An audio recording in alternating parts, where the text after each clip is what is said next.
If you like a talking chess, there's no doubt that one of your favorite gambits or openings has to be the Scotch Gambit.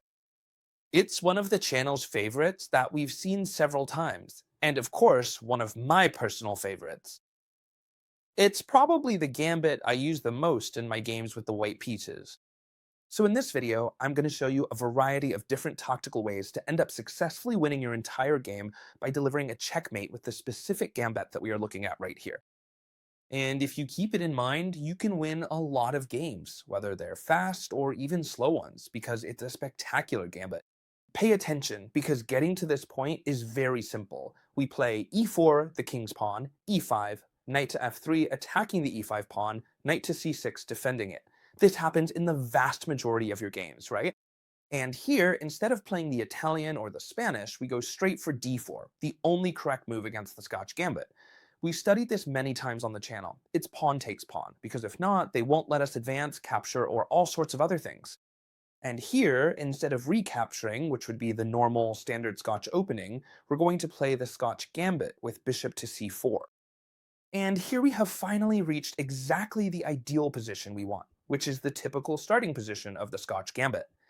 In fact, I actually played a competitive tournament game just this past weekend using this very specific line, and I actually won by checkmate. So what do you think if we start with this tournament game? Let's see if you can also pull off that trick. Let's go for it. My opponent played knight to f6, one of the possible moves, right? Against the Scotch Gambit. We've seen it on the channel. I've explained to you that there are two main lines here. Both involve playing e5, attacking this knight on f6, taking advantage of the fact that we've lured away the d-pawn. You already know that this gambit gives up a pawn, but gives us a lot more initiative with our pieces. And the other option, which is the one I used in the game, was castling. I really like both, but I have a special fondness for this one because it has some super interesting lines. I noticed that my opponent was actually quite a bit older than me, and whenever I see that, I try to look for much more complex tactical lines, because usually, well, I'm just saying this based entirely on my own personal experience. It doesn't necessarily have to be that way for everyone, okay? It is just something I have observed over time. But in my experience, I see that they usually don't study as many lines. So if you're older, take advantage and play these lines too, because that way you'll surprise the younger players. All right, so what are we doing here, chess teachers? We're giving away a pawn, right? Knight takes pawn. I know why. How should I continue? Well, a lot of you are probably thinking, I put the rook on e1, I pin the knight. It won't be able to move, but now, here, if you're loyal followers of the channel, you've probably seen this move here before because it's spectacular. The move is knight to c3. What are we doing here, Chesty? We give away two pawns, and now we're giving away a knight? Careful, I played this line in a slow game, an hour and a half for each player. Now they have two options. Capture with the pawn, right? That's the most logical since I'm giving away the knight.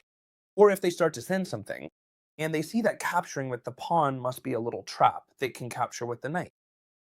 Now let's see what happens if they capture with the pawn. But my opponent captured with the knight, something you'll see very often when you give away a piece or something like that. If you give away a piece, sometimes they might think it's a little trick, like they did in this case. The idea is that we're simply going to recapture the knight with the pawn, so we're no longer down a piece. And now they have a lot of options. For example, if here they decide to if we can correctly capture this pawn, we'll secure a victory in this game immediately, because rook to e1 would follow, delivering a decisive check. They would probably block with the bishop, and then we could continue, for example, with knight to g5, attacking the spot.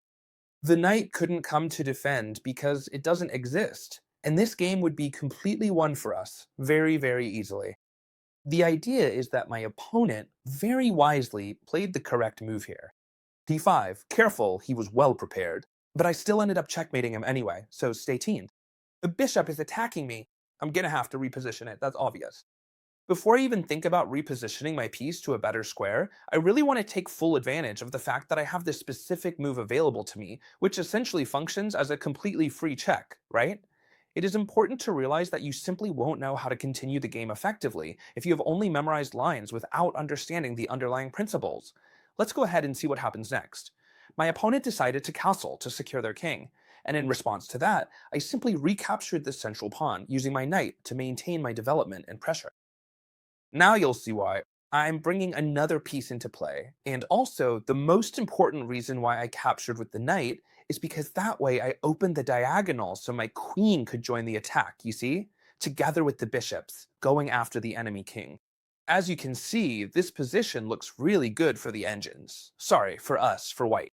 If you ask the engines, they'll tell you it's a very balanced position where black also has their chances. However, what's the problem here? That engines can defend against absolutely everything. And for a human, it's very hard to defend against everything with the black pieces here.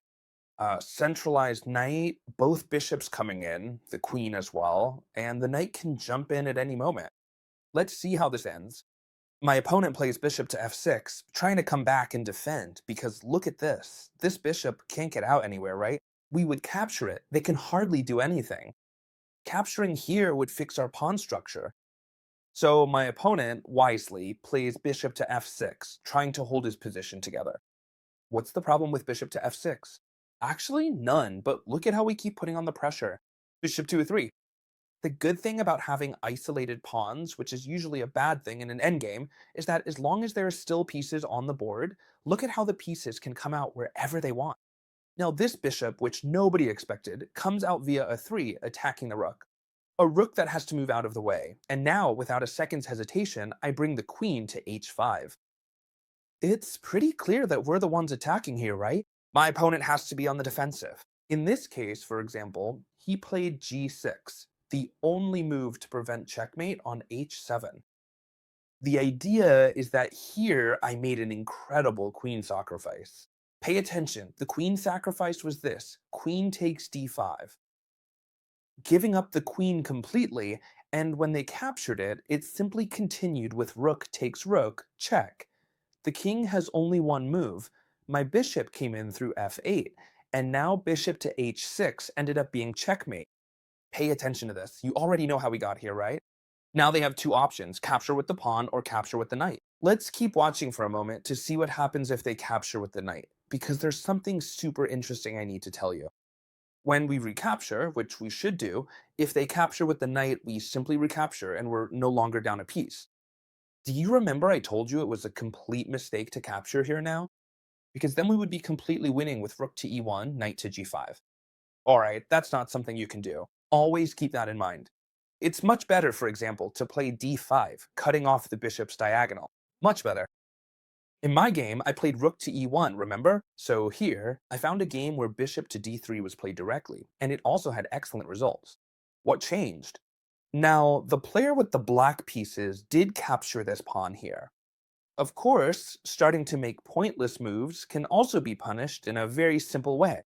Let me explain it to you. We play with initiative, rook to e1, they have to block the check, for example with bishop to e7. And now, since the bishop is pinned, we can take advantage and make this knight jump.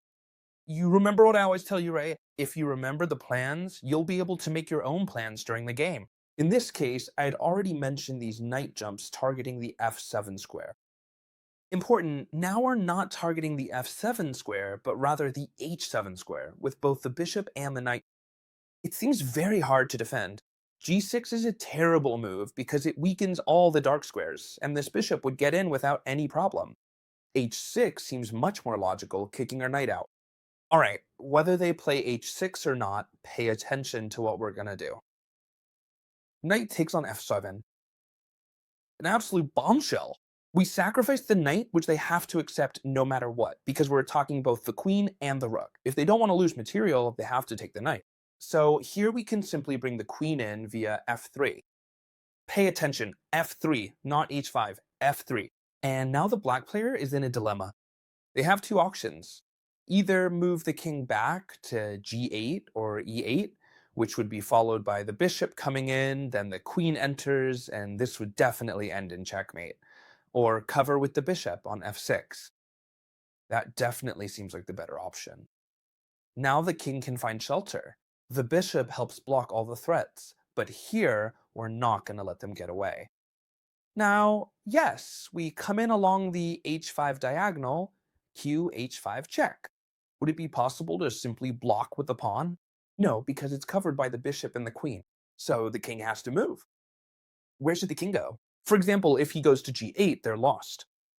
Rook takes e8 check, and when they capture with the queen, queen takes e8 checkmate. Remember, the h7 square is covered by the bishop. So here, after this check, they can't go to g8. They have to go to f8, covering the e8 square. You get it, right? You can watch the video as many times as you need. Make sure to save it. Perfect! So when the king goes to f8, how do we continue? Well, we can keep up the pressure. Bishop to g6. Once more in this position, we reinforce the devastating tactical threat of moving the rook to e8, which would result in capturing the opponent's queen and effectively ending the game right then and there.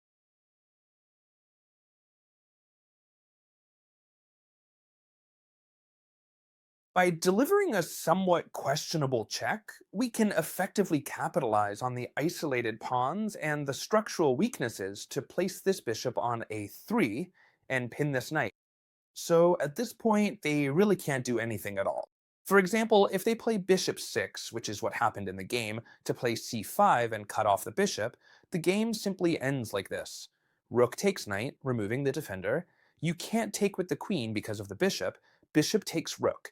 And now, since the bishop has moved away from the king, queen to f3 check. King to g8, queen to f7 check.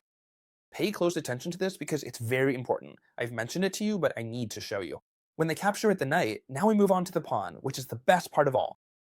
When they capture with the knight and we capture here, I've explained to you that taking this pawn was an absolute disaster. But I need to clarify exactly why so you can see it for yourselves and apply it in your own games, because if not, you won't know how to react.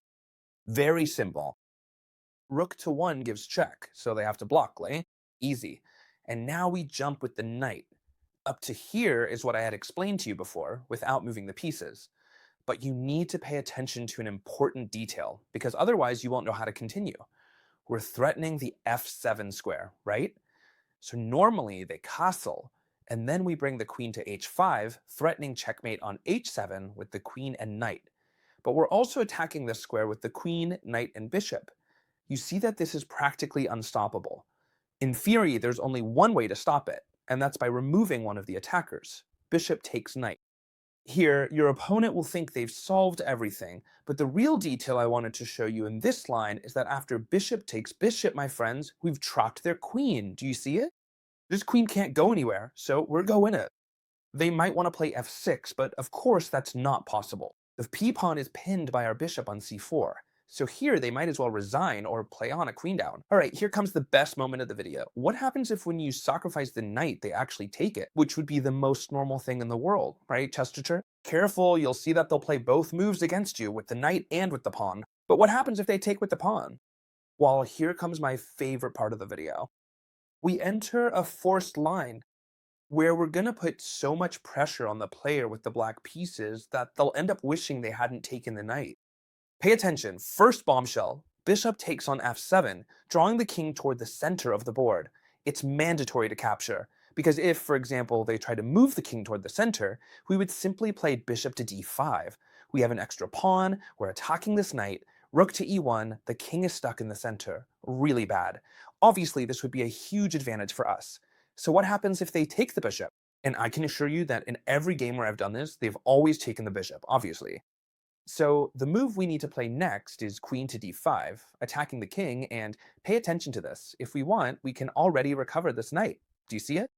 But okay, where does this king go? This king has several options. For example, e7 is a terrible move. You can see it right away, for the same reason as before, plus we capture with check. Stockfield recommends f6, but it looks really weird, doesn't it? This one here also seems super strange, because you're basically putting the king right in the lion's mouth. And the move they've always played against me is going back to its original square. Trying to get us to make a mistake now and capture this knight here. That would be a mistake, okay? Because then we would give our opponent the chance to play well and defend. Our correct move is the following. Rook to e1. This line is a bit more forced, and it's worth memorizing a little, but above all, understand what I'm saying. Rook to 1, a very good move. We're threatening to take the knight with check, and bringing the rook in is very dangerous, so they have to cover the check at least with bishop to e7. We capture anyway, even though we don't give check, and now we see that Block wanted to castle, but can't, because the queen is walking away. For example, here I found a game where they play rook to f8, which makes perfect sense to come and defend and to occupy the semi-open file. So we simply go bishop to g5. No matter what they do, we'll go bishop to g5, unless they waste a move with h6, which has never happened to me. But anyway, if they did waste a move with h6, we could just play bishop takes h6, which would be a spectacular bombshell. Let me explain. Come on, I'll explain it to you. In case someone does it to you, the only way to prevent g5 is h6, and then we could play bishop takes h6 since it's a spectacular bombshell. If they capture with the rook, the queen comes in to deliver mate on h8. And if they capture with the pawn, then the queen would come in through h5. The king would have to go to f8, and then we could simply continue with queen to d6. And this would be a complete and easy victory for the white pieces. They wouldn't be able to do absolutely anything. Between the rook and the queen, we would deliver checkmate. You can check it for yourselves. I'm not going to drag this out with such an obvious line. All right, rook to f8, and in this case, bishop to g5. Since they're not stopping us, no one ever has, but anyway, we play bishop to g5, and now they have to defend this bishop. For example, rook to f7. Then we trade bishops, and be careful because this is already a trap. If they capture with the rook, queen to g8 is mate. You see it? So they have to capture with the mate. And when they take with the knight, even though it looks like they're attacking our queen, they're not because the knight is pinned by the rook. So how do we continue then? Well, we simply continue by bringing our knight in through g5. See how if you remember these ideas, this will definitely come to mind at some point. We attack the rook, and now, which piece do we still need to bring in? The rook on a1, which we also bring to e1, doubling the rooks on the e-file. And this is looking way too good for us, right? Here, no matter what they do, we're going to end up winning the game. For example, the only counterplay they have is to capture this pawn on b2 to try to promote. And then the move I like the most here is queen to e5, though knight takes h7 would also work. And no matter if they promote, imagine they promote to a queen here, which I don't have handy right now, we could finish with queen takes knight, queen takes queen. Do you see it? And simply rook takes with check, the king has to move, and here there's a forced mate in 2. Knight to f7 check, the king can't move, we force the rook to capture the knight, and now rook to e8 is checkmate. And the queen that's here hasn't even posed any real threat, and we don't even need to capture her because we deliver a forced checkmate. What did you think of this lesson? Well, interesting, right? You should review it several times because it has a lot of interesting lines. But I assure you that if you master this gambit, you'll be able to win many games, especially if you have less than 2000 elo at the white pieces. I have to thank you because you made the most spectacular launch in the world with winning models. If someone doesn't know what I'm talking about, it's very simple. Grandmaster Mauricio Flores, one of the grandmasters who best understands positional chess in the world, one of the fathers of modern chess, I managed to talk to him so he could create a course especially for you. He chose a pawn structure, which is one of the most famous in the world, and turned it into a winning model. So that you can always win with the white pieces and with the black pieces, he has already done the following. He starts by teaching you how to deliver checkmate, and then goes back a bit to see how we can get there. So I assure you that all of you who are in will love it, and you're already fascinated by it. Thank you very much. If you don't know anything at all, I'll explain it to you. There are more than 20 video lessons, okay? From a Grandmaster. Do you know what that is? Do you know what it means to have more than 20 Grandmaster video lessons? It doesn't make any sense at all. And on top of that, he has created practical exercises so you can practice in his app at no extra cost as a bonus, so you can practice. Whether you've understood it or not, I guess I'm showing you some image here on the screen because it just doesn't make any sense. You should definitely take full advantage right now of the reduced entry price, because this complete course is significantly more affordable than the cost of a single individual class. To be honest, it doesn't really make any logical sense, but obviously I feel deeply indebted to all of you, and I've talked extensively to Mauricio so that this class is heavily discounted. So take advantage of it now, because Mauricio will probably revert the enrollment fee back to its original price later on. I hope you loved this video. You already know that if you want to join Winning Models, you have to link right below in the video description. And as always, I'll see you tomorrow in the next video if you like this one, friends. Goodbye!